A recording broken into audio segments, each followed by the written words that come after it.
नमस्कार, आप देख रहे हैं खबरों की खबर। मैं हूं आपके साथ सुमित अवस्थी। आम चुनाव भारतीय लोकतंत्र का सबसे बड़ा उत्सव है जो इस बार 7 चरणों में मनाया जाएगा। जमहूरियत के इस त्योहार का पहला दौर कल से शुरू हो रहा है। पहले चरण में कल 102 लोकसभा सीटों पर वोट डाले जाने हैं। बड़े पैमाने पर प्रचार का काम कल शाम 5 बजे थम गया था। इसके बाद घर घर जाकर चुनाव प्रचार चला। अब वो भी लगभग खत्म हो रहा है। चुनाव प्रचार का शोर 48 घंटे पहले थम जाता है ताकि मतदाता शांति और बगैर किसी दबाव के ये महसूस कर सकें कि वो किस उम्मीदवार को और क्यों वोट देना चाहते हैं। इस सब के बीच अब सबकी नजर चुनाव आयोग पर है। इन 48 घंटों के वक्फे में चुनाव आयोग अपनी सबसे बड़ी तैयारी करता है इस जमहूरियत के उत्सव को मनाने की। करीब 1.5 करोड़ चुनाव कर्मी और सुरक्षा बलों के जवानों के लिए आज की रात आंखों में कटेगी। उनकी पूरी कोशिश रहती है कि मतदान की पूरी प्रक्रिया निष्पक्ष, पारदर्शी और सुरक्षित तरीके से पूरी हो जाए। इसके लिए चुनाव कर्मियों को बहुत पापड़ बेलने पड़ते हैं। आपके सामने कुछ तस्वीरें रखते हैं। ये तस्वीरें देखिए। लोकतंत्र का उत्सव हम सब जमकर बना सकें तो इसके लिए चुनाव करा रही चुनाव आयोग की टीम्स को कितनी मेहनत करनी पड़ती है।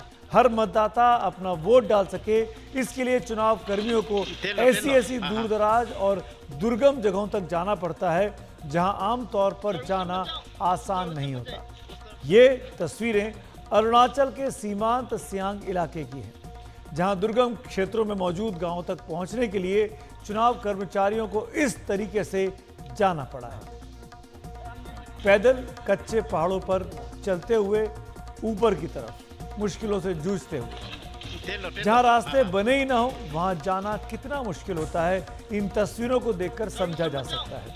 और ये तस्वीरें ये भी बताती हैं कि हमारा देश कितना बड़ा है, कितना विविध है, कितने दुर्गम इलाकों में लोग आज भी गुजर बसर कर रहे हैं। और चुनाव आयोग की कोशिश होती है कि हर एक मतदाता तक वो जरूर पहुंचे।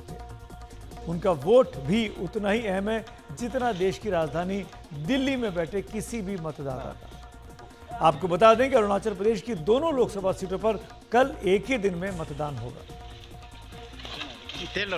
हाँ।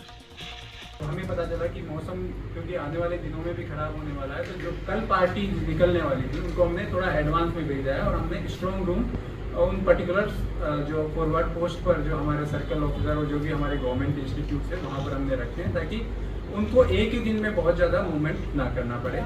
इसके अलावा हम लोगों ने स्पेशल बैग्स तैयार किए हैं हमारी ईवीएम्स के लिए। हमारे सीयू और जो वीवीपैट है वो एक तरह से पिट्ठू बैग की तरह होंगे ताकि जो लोग पैदल चल रहे हैं और बारिश के मौसम में ना तो मशीन को कोई नुकसान हो और ना व्यक्ति को कोई प्रॉब्लम हो उनको कैरी करने में। आप कह सकते हैं कि ये चुनाव नहीं आसान। देश में ऐसे कई दुर्गम इलाके हैं, एक भी मतदाता वोट देने के अपने लोकतांत्रिक अधिकार से छूट ना जाए, इसके लिए तैयारियां कितनी बारीकी से की जाती हैं। इसके लिए त्रिपुरा से आई इन तस्वीरों को भी देखिए। ये वो लोग हैं जो भारत और बांग्लादेश की सीमा पर रहते आए हैं, लेकिन सीमा पर लगी कटीली बाढ़ के उस ओर बांग्लादेश की सीमा और इस ओर ऐसे करीब 2500 वोटर हैं जो सालों से बॉर्डर की जीरो लाइन और कटीले तारों की बाढ़ के बीच रह रहे हैं। ये भारतीय हैं लेकिन बांग्लादेशी बॉर्डर गार्ड्स और अपराधियों के रहमो करम पर ही रहते हैं। सूरज ढलने के बाद जब सीमा पर गेट बंद हो जाता है तो इन्हें कटीली बाढ़ के उस पार अपने घरों में लौटना पड़ता है, जहां वो सुविधाएं बहुत ही कम हैं जो आम भारतीय नागरिकों को मिलनी चाहिए। करीब 2 दशक पहले सीमा पर अपराध और घुसपैठ को काबू करने के लिए ये कटीली बाढ़ लगाई गई थी, लेकिन इससे पहले ऐसे कई लोगों के घर कटीली बाढ़ के पार जीरो बॉर्डर जोन में चले गए। इंदिरा मुजीबुर रहमान समझौते के मुताबिक ये बाढ़ भारतीय सीमा के 150 गज के अंदर बनाई गई है। इससे जीरो पॉइंट्स के निवासियों की जिंदगी मुहाल हो गई है। लेकिन वोट का अधिकार उन्हें भी है और इसके लिए भी चुनाव आयोग पूरे इंतजाम करता है। तो आप साफ देख सकते हैं कि चुनाव कराने के लिए कितनी मशक्कत चुनाव कर्मचारियों को और चुनाव आयोग को करनी पड़ती है। देखिए, हिंदुस्तान इतना बड़ा देश है और उसमें इतनी वैरायटी है कि हर किस्म की जोग्राफिकल डिफरेंसेस हैं, कल्चरल, रीजनल, हर दुनिया के सारे मेजर रिलीजन्स हमारे यहाँ हैं। तो इस ऐसी खास वैरायटी में हमें ये इंश्योर करना होता है कि कोई भी वंचित न रह जाए वोट देने से। और तो हमारे जो बहुत सारे इलाके हैं जहाँ पे लॉ एंड ऑर्डर प्रॉब्लम है, हमारे कुछ बॉर्डर एरियाज हैं जहाँ पे मिलिटेंसी है, टेररिज्म है। तो हर स्टेट की ग्राउंड रियलिटी अलग अलग होती है, जो इसको हम समझते हैं, उसका एनालिसिस करते हैं और उसके मुताबिक हम तैयारी करते हैं।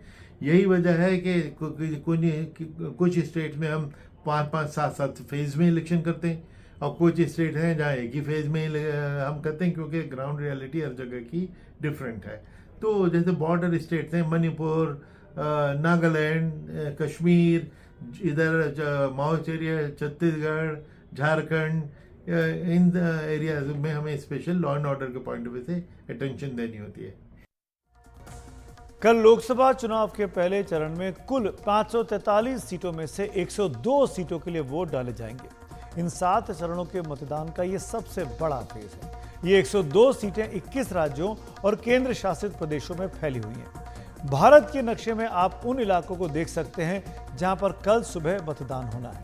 इनमें अंडमान निकोबार की 1 सीट, अरुणाचल प्रदेश की 2 सीट, असम की 5, बिहार की 4, छत्तीसगढ़ की 1, जम्मू कश्मीर की 1, लक्षद्वीप की 1, मध्य प्रदेश की 6, महाराष्ट्र की 5, मणिपुर की 2, मेघालय की 2, मिजोरम की 1, नागालैंड की 1, सिक्किम की 1, पुडुचेरी की 1, राजस्थान की 12, उत्तर प्रदेश की 8, उत्तराखंड की सभी 5, तमिलनाडु की सभी 39 सीटें शामिल हैं। भारत एक विशाल देश है। पूरे देश में एक साथ चुनाव कराना संभव नहीं है, इसीलिए चुनाव 7 चरण में कराए जाते हैं। पहला चरण में 102 सीटों पर कुल 1625 उम्मीदवार अपनी किस्मत कल आजमाएंगे। इनमें 134 महिला उम्मीदवार हैं। कल होने वाले मतदान के लिए कुल 1,87,000 मतदान केंद्र बनाए गए हैं। कल वोट देने वाले कुल मतदाताओं की संख्या 16 करोड़ 60 लाख है, जिनमें से 8 करोड़ 40 लाख पुरुष हैं, 8 करोड़ 20 लाख महिलाएं हैं। इतने बड़े देश में इतने बड़े पैमाने पर चुनाव कराने के लिए भारी संसाधनों की जरूरत होती है। इसका अंदाजा इस बात से लगा सकते हैं कि 7 चरणों में करीब 97 करोड़ मतदाता हैं और उनके वोट डालने के लिए 10.5 लाख मतदान केंद्र बनाए गए हैं। इस काम में करीब 1.5 करोड़ चुनाव कर्मी और सुरक्षा बल के जवान लगाए जा रहे हैं। 55 लाख ईवीएम वोट डालने के लिए तैयार की गई हैं और चुनाव के काम में करीब 4 लाख गाड़ियों का इस्तेमाल हो रहा है। लेकिन चुनाव का काम आसानी से हो सके, इसके लिए अलग अलग चरणों में इसे संपन्न कराया जाता है। चुनाव के दौरान इस बात की भी आशंका रहती है कि कहीं मतदाताओं को प्रभावित करने के लिए धन, बल या अन्य तरह के प्रलोभनों का इस्तेमाल न किया जाए। इसके लिए चुनाव आयोग खास तौर पर flying squad, state surveillance team, exercise team वगैरह का गठन करता है, जो मतदान वाले इलाकों में कई दिन पहले से सक्रिय हो जाते हैं। फ्लाइंग स्क्वाड हर लोकसभा क्षेत्र में संदिग्ध गतिविधियों पर निगाह रखता है। शिकायत मिलने पर तुरंत कार्रवाई भी की जाती है। शिकायतों के लिए एक डिस्ट्रिक्ट कंट्रोल रूम 24 घंटे इन दिनों काम करता है।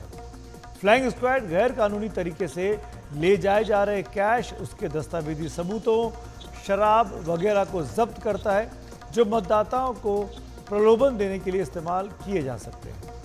इसके अलावा चुनाव आयोग की लगातार निगाह इस बात पर भी रहती है कि उम्मीदवार, उनके दल और उनके नेता आदर्श आचार संहिता का उल्लंघन बिल्कुल ना करें।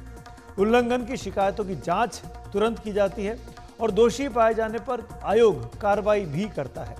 जैसे कई बार उम्मीदवारों या नेताओं के प्रचार पर कुछ समय के लिए रोक लगा दी जाती है। तो चुनाव आयोग की कैसी होती है तैयारियां, ये हमको बताया पूर्व मुख्य चुनाव आयुक्त SY कुरैशी ने। ये चुनाव की तैयारी तो एक साल पहले शुरू होती है। सबसे पहले तो हम जो लॉन्ग टर्म वाली एक्टिविटीज़ हैं उस पर फोकस करते हैं, जैसे वोटर रोल। सबसे पहला काम एक साल पहले वोटर रोल को कंप्लीशन, प्योरिटी वगैरह की, उस पर की तैयारी करते हैं। फिर बाकी चीज़ें जैसे जैसे इलेक्शन करीब आता है तो फिर हम लॉजिस्टिक्स के भाई मशीनें मैन्युफैक्चर होनी है, बाकी चीज़ें जो बैलेट पेपर जो उस पर छपेंगे वो प्रिंट वगैरह, ये सारी इसकी स्टेशनरी वगैरह तैयार करना। फिर और करीब आता है तो हम सिक्योरिटी देखते हैं।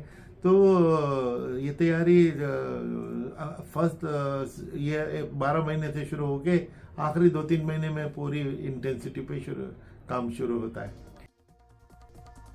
चुनाव आयोग अपना काम निष्पक्ष और निडर तरीके से कर पाए, इसके लिए सुरक्षा बलों की बहुत बड़ी भूमिका होती है।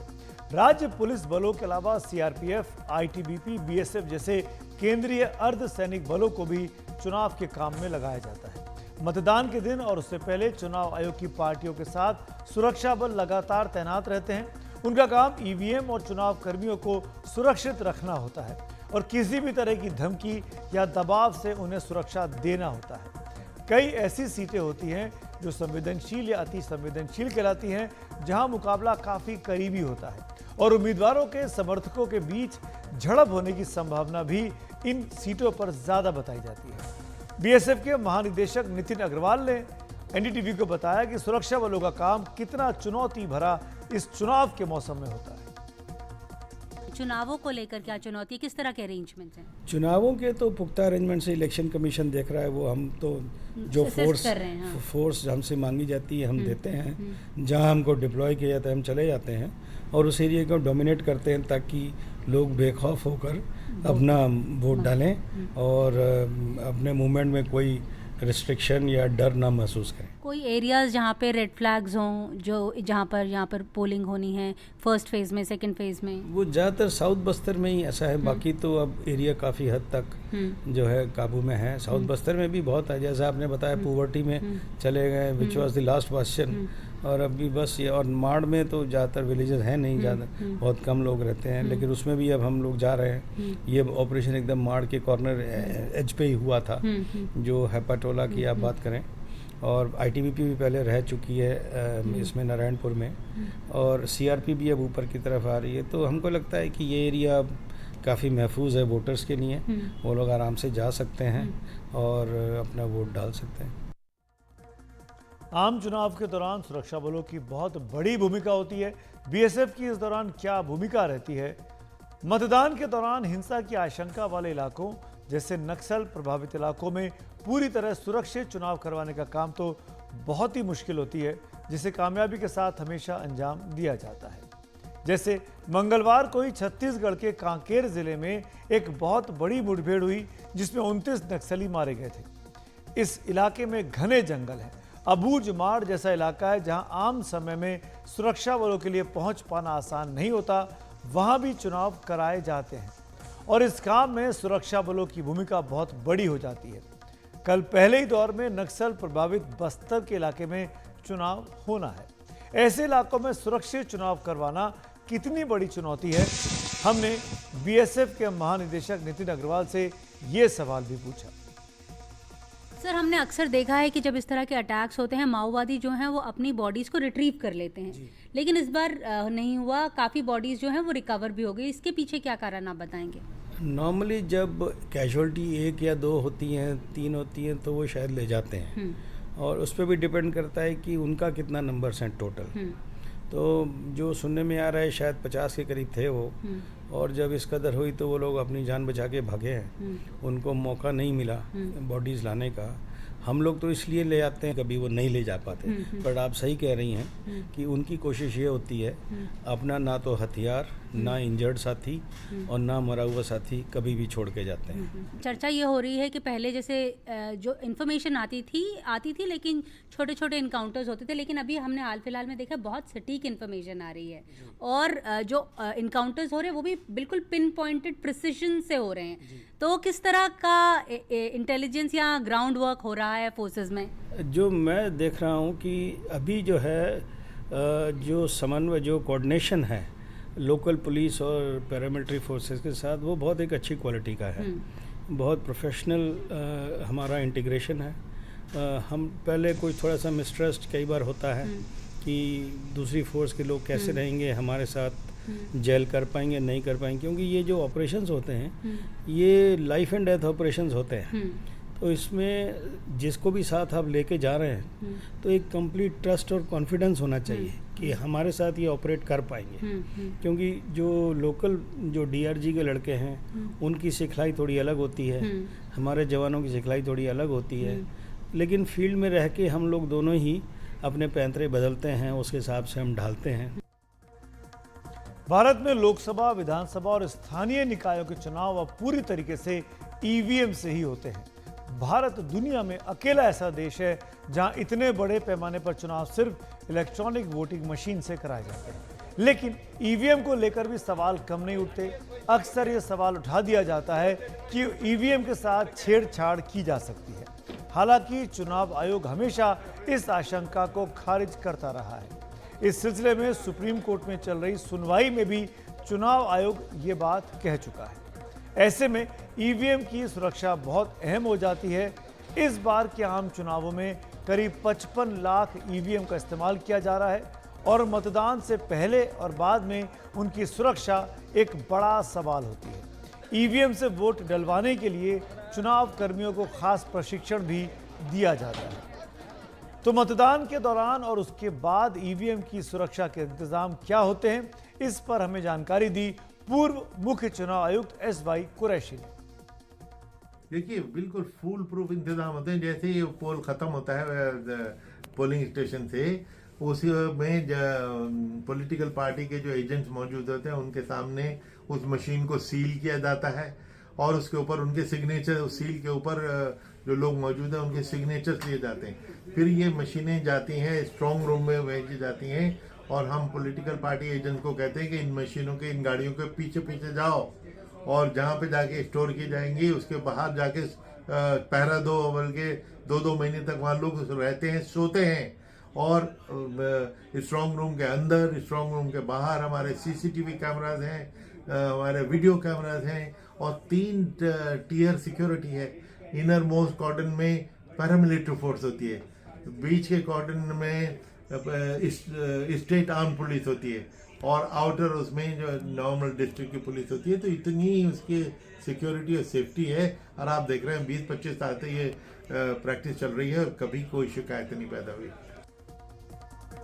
तो ये तो बात हुई चुनावी तैयारियों की। अब बात करते हैं कि जिन इलाकों में कल चुनाव है वहां पर स्थिति है क्या। अब तक के सियासी समीकरण वहां क्या इशारा कर रहे हैं। कल पहले दौर में जैसा कि हमने आपको बताया 102 सीटों पर मतदान होना है। तो जिन 102 सीटों पर मतदान है वहां 5 साल पहले 2019 में क्या चुनाव परिणाम रहे थे, ये भी आप सबके लिए जानना दिलचस्प रहेगा। 2019 में इन 102 लोकसभा सीटों में से 47 सीटें एनडीए को मिली थी, जबकि विपक्षी दलों के गठबंधन इंडिया ब्लॉक को 49 सीटें मिली। एनडीए को मिली 47 सीटों में से 40 सीटें बीजेपी के खाते की थी, जबकि इंडिया गठबंधन को मिली 49 सीटों में से 15 सीटें ही कांग्रेस को मिली थी। अब एक नजर 2019 के स्ट्राइक रेट पर डाल लेते हैं। पहले चरण की 102 सीटों में बीजेपी 82 सीटों पर लड़ी और 40 पर जीत उसने हासिल की, यानी उसका स्ट्राइक रेट 49% के आसपास रहा। लेकिन अगर 2019 के पूरे लोकसभा चुनाव को देखें तो पहले दौर में 2019 में बीजेपी का स्ट्राइक रेट कम रहा। बाद के चरणों में बीजेपी ने इसकी भरपाई की और जिन कुल 436 सीटों पर बीजेपी ने 2019 का चुनाव लड़ा, उनमें से 303 सीटों पर उसने जीत हासिल की, यानी उसका स्ट्राइक रेट 2019 में 69% हो गया। देखना है इस बार पहले दौर में बीजेपी अपना स्ट्राइक रेट कितना सुधार पाती है बनिस्बत पिछले 5 साल। उधर कांग्रेस पहले चरण की 102 सीटों में से 78 पर चुनाव लड़ी थी और उसमें से महज 15 सीटों पर ही उसे जीत हासिल हुई। उसका स्ट्राइक रेट रहा महज 19%। अगर कुल चुनाव को देखें तो 2019 में कांग्रेस 421 सीटों पर चुनाव लड़ी और महज 52 पर ही उसे जीत हासिल हुई थी। उसका कुल स्ट्राइक रेट 12% ही रहा। पहले दौर की सीटों में स्थानीय दलों, खासतौर पर तमिलनाडु में डीएमके का प्रदर्शन 2019 में सबसे बेहतर रहा था। उसने 39 में से 24 सीटों पर जीत हासिल की थी और कांग्रेस ने 8 सीटों पर तमिलनाडु में जीत हासिल की थी। कल तमिलनाडु की सभी 39 सीटों पर एक साथ मतदान होगा। इस बार बीजेपी ने भी वहां पर पूरी ताकत लगा दी है। ये देखना है कि बीजेपी क्या तमिलनाडु की सियासत में अपनी जगह बना पाती है या फिर नहीं बना पाती है। इस बार तमिलनाडु में क्या स्थिति है, इस पर ज्यादा जानकारी दे रहे हैं हमारे सहयोगी निहाल किदवई। दक्षिण में कुल 40 सीटों पर चुनाव होने जा रहे हैं, जिनमें से 39 सीटें तमिलनाडु की हैं और एक सीट केंद्र शासित प्रदेश पुदुचेरी की है। 2019 में हुए आम चुनावों में पुदुचेरी की सीट कांग्रेस ने जीती थी, जबकि तमिलनाडु की 39 में से 38 सीटें डीएमके और उसके सहयोगी दलों ने जीता था। एक सीट एआईएडीएमके को मिली थी। डीएमके के सहयोगी दलों में कांग्रेस शामिल है। इस बार एआईएडीएमके और बीजेपी का वहां गठबंधन नहीं है। एआईएडीएमके कमजोर है क्योंकि जयललिता के बाद उसमें फूट पड़ गई। इस बार जो वहां चुनाव हो रहे हैं तमिलनाडु में, उसमें बीजेपी ने धमाकेदार वापसी की है और 23 सीटों पर वो चुनाव लड़ रही है और बीजेपी को काफी उम्मीद है कि इस बार कुछ सीटों पर उसको जरूर कामयाबी मिलेगी।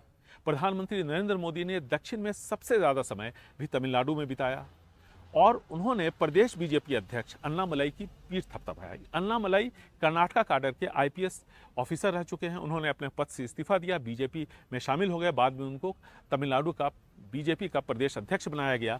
तमिलनाडु में एक ही फेज में चुनाव हो रहे हैं, लेकिन इस बार त्रिकोणीय संघर्ष वहां होने जा रहा है, जैसा कि बिल्कुल साफ है। और बीजेपी पूरे दम खम के साथ वहां चुनाव लड़ रही है और बीजेपी को उम्मीद भी है। तो अब देखना है कि वहाँ के जो लोग हैं वो उत्तर भारतीय पार्टी, उत्तर भारतीय भाषा का विरोध कई दशकों से करते आए हैं। इस बार उनका किस तरह का रिस्पांस होता है, क्योंकि जो युवा वोटर्स हैं उनसे भी बीजेपी को काफ़ी उम्मीद है कि उनकी सोच बदली है, ऐसा बीजेपी को लगता है। कांग्रेस भले ही कुछ पॉकेट्स में अच्छा करती रही है, लेकिन इतने बड़े पैमाने पर जिस तरह से बीजेपी इस बार वहाँ चुनाव लड़ रही है, कांग्रेस ने कभी दमखम नहीं दिखाया। बेंगलुरु से कैमरामैन गोविंद मूर्ति के साथ निहाल किदवई, एनडीटीवी इंडिया। कल जिन इलाकों में मतदान होना है वहां तैयारियां कैसी हैं, इसके लिए चलते हैं अलग अलग इलाकों में अपने संवाददाताओं के पास। कल ही उत्तराखंड की सभी 5 लोकसभा सीटों पर एक साथ मतदान होगा। उत्तराखंड में क्या तैयारियां हैं और क्या है वहां के सियासी हालात, बता रहे हैं देहरादून से मेरे सहयोगी किशोर रावत। उत्तराखंड में लोकसभा 2024 के लिए पहले चरण की वोटिंग होनी है, उसको लेकर तैयारियां पूरी कर रही है। ये सामने तमाम जो पोलिंग पार्टियां हैं, ये अपने ईवीएम मशीन, वीवीपैट और चीज़ें चेक कर रही है। पोलिंग जो इनको लिस्ट दे रखी है, यानी मतदाता लिस्ट दे रखी है, उसको चेक कर रही है। सभी अलग अलग जगहें जाएंगे। देहरादून के जो 10 विधानसभाएं उनमें इनकी ड्यूटी लगी है। यहाँ पर आप देख सकते हैं कि ये वो मशीन है जहाँ पर जो भी ईवीएम में वोट करेगा उसमें ये यहाँ पे स्टोर होगा। ये सबसे महत्वपूर्ण है और इसमें ये अभी चेकिंग हो रही है। ये वीवीपैट है, शायद इसे वीवीपैट कहते हैं। एक वीवीपैट का फ़ायदा क्या होगा, एक चीज़ अच्छा जानना चाह रहा हूँ, वीवीपैट का फ़ायदा क्या होगा? ये जो ये पोल दूंगा, इसमें पर्ची निकलेगी? जी सर, इसमें जब वोटर वोट करेगा, वोट कास्ट करेगा, तो उसके बाद जो है 5 सेकंड के अंतर्गत जो है वो पर्ची कटेगी, उसकी अपनी वोट दिखेगी, सही वोट पड़ी है। अच्छा, जिसको पर्ची दिख जाएगी, जिस बैलेट पेपर पे, जिसको बैलेट यूनिट में जिसको दबाएगा, उसके बाद वहाँ से एक पर्ची कटेगी। और ये ईवीएम मशीन है जिसपे सभी बैलेट पेपर, सॉरी, ये बैलेट पेपर ये इसी तरीके से सभी को इसी तरीके से होगा और जिसका जो कैंडिडेट होगा वो उस पर वोट कास्ट करेगा। ये फिर एक तरह से एक प्रारूप है। इसी तरह से जो लोग आएंगे अपना इसमें वोट करेंगे और सभी तैयारियां पूरी कर ली गई है, चाहे वो सुरक्षा की बात हो या फिर पोलिंग पार्टी की। उत्तराखंड में बड़े पैमाने पर जो क्षेत्र है वो भौगोलिक क्षेत्र है, उसके लिए पोलिंग पार्टी 2 दिन पहले रवाना कर दी गई है और आज भी रवाना हो रही है। लगभग आज सभी पार्टियां, जो पोलिंग पार्टियां हैं वो अपने जो पोलिंग स्टेशन है वहाँ पहुँच जाएगी और कल सुबह जब मतदान शुरू होगा उससे पहले सभी की तैयारियाँ इन्होंने कर ली गई है। देहरादून से एनडीटीवी इंडिया के लिए किशोर रावत। कल ही उत्तर प्रदेश की 80 में से 8 सीटों पर मतदान होना है। वैसे तो यूपी में 7 चरणों में मतदान होगा। कल पश्चिमी यूपी की 8 सीटों पर वोट डाले जाएंगे और ये हैं सहारनपुर, कैराना, मुजफ्फरनगर, नगीना, बिजनौर, रामपुर, पीलीभीत और मुरादाबाद। रामपुर के चुनावी हालात की समीक्षा कर रहे हैं हमारे सहयोगी रवीश रंजन शुक्ला। देखिए, पश्चिमी उत्तर प्रदेश में चुनावी सरगर्मी बहुत ज़्यादा नहीं दिखाई दे रही है, मतदाता खामोश हैं। रामपुर की अगर हम बात करें तो ये पहली बार है जब आज़म खान चुनाव नहीं लड़ रहे हैं, ना उनके परिवार का कोई चुनाव लड़ रहा है और ना ही रामपुर के जो पूर्व नवाब हैं उनके परिवार से कोई चुनाव लड़ रहा है। इस बार जो है वो मोहिबुल्लाह नदवी जो एक इमाम हैं, उनको समाजवादी पार्टी ने चुनावी मैदान में उतारा है। बीजेपी के जो उम्मीदवार हैं घनश्याम लोधी, वो चुनावी मैदान में हैं और इसके अलावा बीएसपी ने जीशान खान को उतारा है इस चुनाव में। त्रिकोणीय मुकाबला है। इसी तरीके से रामपुर के अगर बगल की सीट की मुरादाबाद की बात करें तो मुरादाबाद में जो निवर्तमान सांसद हैं समाजवादी पार्टी के एसटी हसन, उनका टिकट काट कर उनकी जगह रुचि वीरा को टिकट दिया है। बीजेपी की ओर से सर्वेश सिंह चुनावी मैदान में हैं और बीएसपी ने इरफान सैफी को वहां से चुनावी मैदान में उतारा है। पीलीभीत की अगर हम बात करें तो वरुण गांधी का जो टिकट कटना था वो काफ़ी चर्चा में रहा है। वरुण गांधी का टिकट काटकर बीजेपी ने जितिन प्रसाद को जो है वहाँ से उतारा है और इसके बाद में हंसराज गंगवार जो हैं वो समाजवादी पार्टी की ओर से चुनाव लड़ रहे हैं। बीएसपी भी वहाँ पर चुनाव लड़ रही है। त्रिकोणीय मुकाबला है। पश्चिमी उत्तर प्रदेश में अभी तक जो हमने देखा है कि स्थानीय स्तर पर कोई उस तरीके का मुद्दा नहीं है। भारतीय जनता पार्टी जहाँ 2047 के विकसित भारत और कानून व्यवस्था अच्छे होने के मुद्दे पर चुनाव लड़ रही है, वहीं जो है वो समाजवादी पार्टी का कहना है कि जो पेपर लीक है उनके लिए वो एक बड़ा मुद्दा है। खास बात है पश्चिमी यूपी की जिन 8 सीटों पर मतदान हो रहा है उसमें पिछली बार 5 सीटें सपा बसपा के कॉम्बिनेशन ने जीती थी। बीजेपी सिर्फ 3 सीट जीत पाई थी। इस बार सपा बसपा अलग अलग है। सपा कांग्रेस के साथ है और बसपा तीसरी ताकत के तौर पर यहाँ पर चुनाव लड़ रही है। बिहार में भी सभी 7 फेज में वोट डाले जाएंगे। कल ही बिहार की 40 लोकसभा सीटों में से 4 सीटों पर चुनाव होने ये हैं जमुई, नवादा, गया और औरंगाबाद, जिनमें गया और औरंगाबाद नक्सल प्रभावित इलाके रहे। औरंगाबाद में मौजूद हमारे सहयोगी मनीष कुमार, जिन्होंने वहां की चुनाव की तैयारियों और सियासी हवा का जायजा लिया, आइए उनकी रिपोर्ट देखते हैं। देखिए, बिहार में हर 7 चरण में मतदान होने हैं। पहले चरण के मतदान में कल जिन 4 लोकसभा सीटों पर वोट डाले जाएंगे उनमें राष्ट्रीय जनता दल के उम्मीदवार चारों सीट पर हैं और उनका मुकाबला 2 सीटों पर नवादा और औरंगाबाद में बीजेपी के उम्मीदवारों से है और गया की सीट पर हिंदुस्तानी आवामी मोर्चा के संस्थापक जीतन राम मांझी और जमुई की सीट पर जो लोक जनशक्ति पार्टी के संस्थापक रामविलास पासवान के उत्तराधिकारी हैं चिराग पासवान, उनके बहनोई अरुण भारती का मुकाबला अर्चना रविदास जो राष्ट्रीय जनता दल की उम्मीदवार हैं उनसे है। इस बार के जो चुनाव हैं वो चाहे पहले चरण का मतदान हो या आने वाले जो भी चरण होंगे उनमें जो मुख्य मुद्दा है वो है प्रधानमंत्री नरेंद्र मोदी की गारंटी बनाम राष्ट्रीय जनता दल का 1 करोड़ नौकरियों देने का वादा और उसके अलावा अग्निवीर जैसे योजनाओं को खत्म कर सामान्य नियुक्तियां करना। निश्चित रूप से जो एनडीए के उम्मीदवार हैं पिछली बार इन चारों सीटों पर उनकी जीत हुई थी और इस बार भी उनको उम्मीद है कि प्रधानमंत्री नरेंद्र मोदी के काम और चेहरे पर ही उम्मीदवारों से अधिक वोट देने का आधार होगा। लेकिन साथ ही साथ राष्ट्रीय जनता दल को भी उम्मीद है कि चूंकि 2 बार से ये सारी सीटें एनडीए के उम्मीदवार ही जीत रहे हैं, इसलिए इस बार एंटी इनकम्बेंसी भी है और राष्ट्रीय जनता दल ने पहली बार लोकसभा चुनाव में रोजगार को मुद्दा बनाने की कोशिश की है। लेकिन ये कितना कामयाब होगा वो तो चुनाव परिणाम ही बताएंगे। आगे बढ़ते हैं। कल पहले दौर में राजस्थान की 25 लोकसभा सीटों में से आधी यानी 12 लोकसभा सीटों पर वोट डाले जाएंगे और ये हैं चुरू, नागौर, गंगानगर, झुंझुनू, बीकानेर, सीकर, जयपुर ग्रामीण, जयपुर, अलवर, भरतपुर और धौलपुर, करौली और दौसा। इन सीटों पर चुनाव तैयारियां कैसी हैं बता रही हैं हमारी सहयोगी हर्षा कुमारी सिंह। राजस्थान में 2 चरणों में मतदान होगा और एक जो पहला चरण है इसमें 12 सीट है। इस वाले पहले चरण में करीब 5 करोड़ से ज़्यादा है राजस्थान की जो वोटिंग पॉपुलेशन है और करीब 2.5 करोड़ पहले चरण में मतदान करेंगे।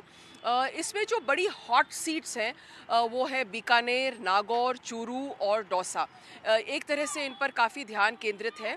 अब क्यों बन गई है ये हॉट सीट? क्योंकि देखिए नागौर में जो ज्योति मिर्धा है वो कांग्रेस छोड़कर बीजेपी में आई हैं। उन्होंने एमएलए का चुनाव लड़ा है लेकिन वो एमएलए हार गई, लेकिन दोबारा उन पर दाव खेल रही है बीजेपी और उनके सामने है हनुमान बेनीवाल। पिछली बार हनुमान बेनीवाल ने भाजपा के साथ अलायंस किया था, इस बार वो इंडिया अलायंस में है। दूसरी ओर जो चूरू की सीट है वो भी अपने आप में बहुत दिलचस्प है, क्योंकि जो राहुल कस्वा है वो बीजेपी से कांग्रेस में गए हैं और उन्हें कांग्रेस ने टिकट दिया है। वो पैरा ओलंपियन के सामने है देवेंद्र झाझड़िया, जो गोल्ड मेडलिस्ट हैं, उनको अर्चना अवार्ड भी मिला है, उनके सामने है। और वहाँ पर भी जो कांग्रेस का जो बीजेपी का ओल्ड गार्ड है वो कितना कस्बा के साथ जाएगा, ये देखना आगे है। अर्जुन राम मेघवाल अपने आप में बहुत ही भारी भरकम उम्मीदवार हैं, केंद्र मंत्री भी हैं। अलवर की सीट भी बहुत ही ज़्यादा महत्वपूर्ण है, वहाँ पर भूपेंद्र यादव हैं। भूपेंद्र यादव पहली बार लोकसभा की राजनीति, ग्रास रूट्स डेमोक्रेसी में आए हैं, ज़्यादातर वो संगठन में रहे हैं।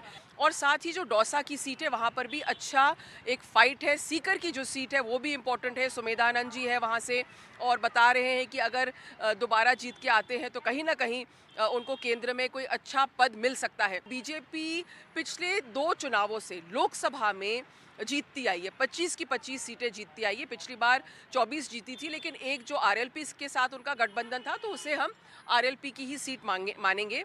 तो 25 की 25 सीटें जीतती आई है। अब जो भजन लाल की सरकार है उनके नेतृत्व के सामने भी ये चुनौती है कि वो दोबारा एक हैट्रिक करवाएं। यूपी और बिहार के अलावा बंगाल भी ऐसा राज्य है जहां पर सभी 7 चरण में मतदान होना है। कल पहले दौर में पश्चिम बंगाल की 42 लोकसभा सीटों में से 3 सीटों पर मतदान होना है। यह है कूच बिहार, जलपाईगुड़ी और अलीपुरद्वार। ईवीएम से मतदान के दौरान अब जब भी आप वोट डालते हैं तो आपके सामने एक मशीन होती है जिसे वीवीपैट कहा जाता है। इसे voter verifiable paper audit trail machine कहा जाता है। आप जैसे ही ईवीएम का बटन दबाते हैं तो इस मशीन से एक पर्ची निकलकर नीचे एक बॉक्स में गिरती है। इस पर्ची के निकलते ही लाइट जलती है जिसमें आप देख सकते हैं कि आपने जिस उम्मीदवार को वोट दिया क्या उसके ही चुनाव चिन्ह की पर्ची निकली है। ईवीएम पर उठे सवालों के बाद ये एक तरीका निकाला गया जिससे मतदाताओं को संतुष्टि हो जाए कि उनका वोट उनके ही दिए गए उम्मीदवार को गया है। लेकिन ईवीएम पर सवाल अब भी उठाए जा रहे हैं और ये कहा जा रहा है कि सभी वीवीपैट की भी गिनती की जाए। लेकिन चुनाव आयोग की दलील है कि ऐसा करने से चुनाव की प्रक्रिया बहुत लंबी हो जाएगी। इस मुद्दे पर सुप्रीम कोर्ट में लंबी सुनवाई हुई। अभी हर विधानसभा सीट के सिर्फ 5 पोलिंग बूथ की पर्चियों का ईवीएम के नतीजों से मिलान किया जाता है। ये 5 पोलिंग बूथ रैंडम आधार पर तय किए जाते हैं। लेकिन सुप्रीम कोर्ट में मांग की गई है कि सभी वीवीपैट से निकलने वाली पर्चियों की गिनती की जाए। चुनाव आयोग ने कहा कि आज तक करीब 4 करोड़ से अधिक वीवीपैट पर्चियों का मिलान हो चुका है, लेकिन कोई मिसमैच नहीं निकला है। इस मामले में लंबी सुनवाई के बाद सुप्रीम कोर्ट ने अपना फैसला आज सुरक्षित रख लिया। और अब एनडीटीवी की एक एक्सक्लूसिव खबर। ईरान का कहना है कि उसके कब्जे में जो व्यापारिक जहाज है उसके चालक दल में मौजूद भारतीय अपनी मर्जी से जाने को स्वतंत्र है। इसके लिए उन्हें जहाज के कप्तान से इजाजत बस लेनी होगी। भारत सरकार ने इस सिलसिले में ईरान सरकार से संपर्क भी साधा है। इस बारे में विदेश मंत्री एस जयशंकर ने ईरान के विदेश मंत्री से बातचीत भी की। इसी सिलसिले में ईरान के राजदूत इराज इलाही से फोन पर बात की हमारे सहयोगी उमाशंकर सिंह ने। I just want to check with you what is the status of 16 Indians. One lady cadet came back today, but 16 Indians are still there on that ship. 16 seamen who are on board of the vessel are still on the vessel. They are not detained. They are not detained. Okay. They are under the command of captain. As if they want to leave, and if the captain allow them, they can leave Iranian water. Okay, so there is no any legal binding on them that. No. Just the vessel is stopped. The seamen are free and they are not detained and they can leave Iran easily. Okay, so have you given any access to the Indian representative to visit them? Of course, yes, of course. Indian Consulate General in Bandar Abbas has consular access to them, and he receive that lady and transfer her to Dubai to India. So one lady came, but why not all of them? Or why still 16 there? The request was from Indian side. Okay. So what arrangements are being made to send them back to India, the 16 Indians? We do not have any problem if they want to leave vessel. They are under the command of captain. Okay. They are. If captain allow them, they can leave country. They have leave vessel and come to India. Okay. You mean to say that Iran don't have any? Iran doesn't have any problem if the captain of the ship. No. We do not have any problem with this group. Okay. We do not have. Okay. There is no legal issue. Thank you. Okay. Thank you. Thank you. तो खबरों की खबर में आज फिलहाल मेरे साथ इतना ही। शुभ रात्रि।